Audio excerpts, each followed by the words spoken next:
Hello and welcome back to Friday Minis. Now, this episode goes out to the people who are actually shooting video, and it's mainly aimed at people from Asia and European regions. Today I'm going to talk about PAL vs NTSC on your camera, but not in terms of what the actual technology is. Well, I'll talk about these, but just in brief. PAL and NTSC are just two different ways of displaying information on a TV screen. In particular, these standards apply to analog TV, in other words, getting less and less relevant every day. However, your camera tends to still have this setting, and depending on what kind of camera you have, this can actually have further effects on how the camera operates, in addition to changing how it works when you have the TV out connected. Obviously, as mentioned, if you have the analog TV out connected, then this setting will actually encode the visual information in one of the two ways. That is in general trivial because that is literally what the setting is for. But depending on your camera, this may also change other things. For example, this may change your camera's frame rate. Now, we are actually looking at my Canon 70D DSLR, and when I have it set to PAL, basically the frame rates I have access to are 24 frames per second, 25 frames per second, and 50 frames per second. However, if I have it set to NTSC, my frame rate choices are 24 frames per second, 30 frames per second, or 60 frames per second. So what does this mean?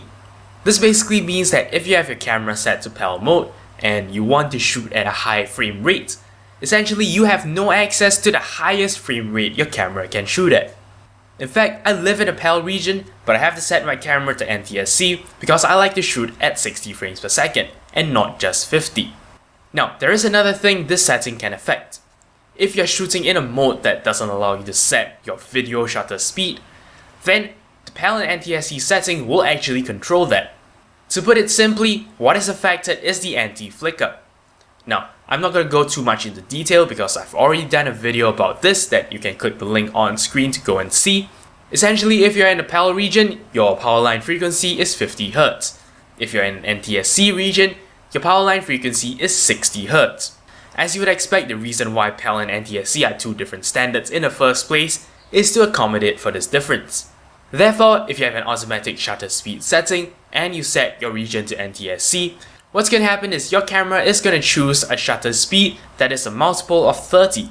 Because this falls in sync with your power line frequency, you won't see flicker. If you set your camera to PAL, it will choose shutter speeds at multiples of 25. For the same purpose. And there you have it.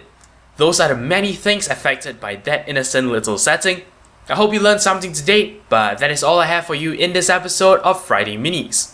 As always, thank you very much for watching, and until next time, you're watching 0612 TV. Hello, thanks so much for watching. I hope you enjoyed this video, and if you did, remember that I appreciate every like, favorite, and comment you give me.